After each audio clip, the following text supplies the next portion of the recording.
Vamos con un ejemplo de probar que un campo es conservativo y cómo lo usamos para calcular una integral de forma independiente de la trayectoria de la curva en la que se está haciendo la integral y cómo eso puede facilitar mucho los cálculos. En este caso, entonces, el ejercicio diría, bueno, probar que esta integral no depende del camino en el que se está integrando, solo depende de los extremos y calcularla, ¿no? Para probar eso tendríamos que mostrar que el campo que estamos integrando, el campo de componentes x1, x2, x3 que se indica ahí, es un campo conservativo, o sea, es el gradiente de un cierto campo escalar. Como el ejercicio dice ya que es así, que debo probar que es un campo conservativo y usar eso para calcular la integral, no voy a verificar la condición necesaria. Pero en general, en un ejercicio en el que ustedes no saben si eso es así, están simplemente explorando si el campo es conservativo o no, deberían comenzar por ver esa condición necesaria, o sea, verificar que el campo es irrotacional, es decir, que su rotor es el vector nulo.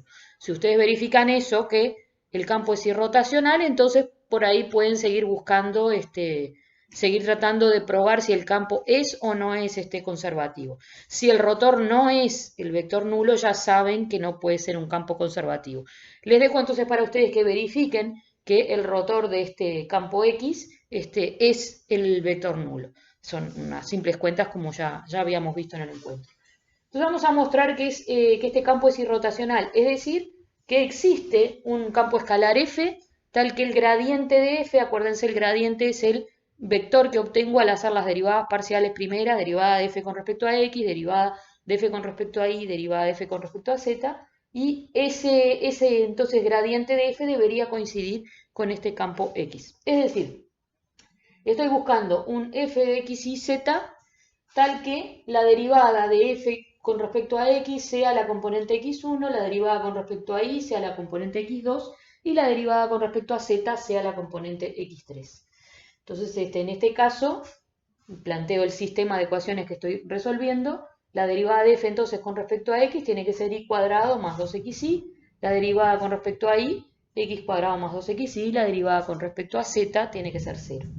Entonces, resolviendo cada una de las ecuaciones, fíjense, acá estamos buscando un f que, para hallar esta expresión de f que obtuve acá, ¿qué hice? Busqué una primitiva en donde la variable de integración fuera x, pues si esto es una derivada con respecto a x, miro esta expresión con variable x y busco una primitiva con esa variable. Entonces, si buscan una primitiva con respecto a x, entonces esto funciona como una constante, por lo tanto tienen el y cuadrado por x. Esto es la variable x, la tengo acá, así que una primitiva de esto sería x2 sobre 2 por 2y, que es x2 por y, más una cierta expresión que le puse c sub i z, que puede ser una expresión que tenga cosas con i, con z, no importa cómo estén operando entre sí, solo con y, con z y no con x, y constantes.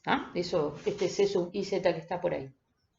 Ahora lo mismo mirando que la derivada parcial con respecto a y tiene que ser x2 más 2xy.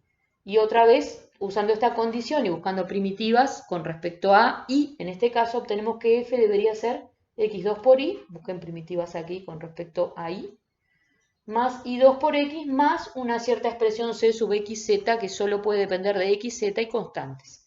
Recuerden que estoy buscando la misma f que cumpla las tres cosas, ¿no? Ahora, si la derivada parcial con respecto a z es 0, entonces f debería ser una expresión que dependa solo de x y de y constantes. Entonces, como debe ser la misma f en los tres, y como ya hemos visto en otras situaciones que si esto es una expresión que depende de y, z, esta es una expresión que depende de x y z, entonces no tiene más remedio que ser una constante. Porque si acá aparece un y, no importa cómo esté operando, ya me va a invalidar esta posibilidad.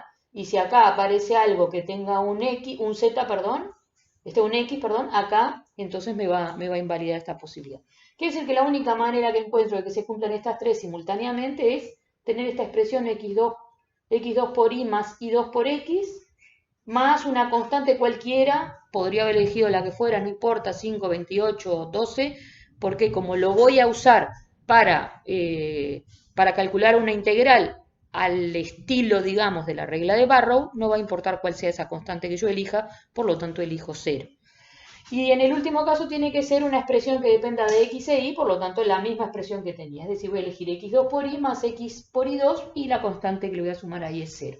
Entonces probé que el campo es conservativo, o sea, encontré un campo escalar tal que el campo x lo puedo escribir como el gradiente de f. Y bueno, sabiendo eso, si el campo es un gradiente de algo, entonces esta integral se puede expresar como la diferencia de f evaluada en los dos extremos que tengo, ¿no? Entonces tengo que hacer f de 3, 1, 0, f de menos 1, 2, 0, y con eso tengo calculada la integral.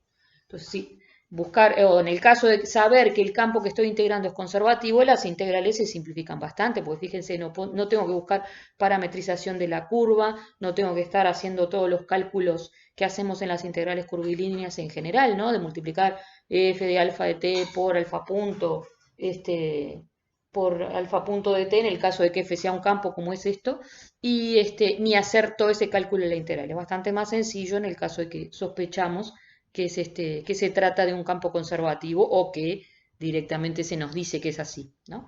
Bueno, ahí tienen un ejemplo que espero les sirva para los ejercicios que tienen para resolver.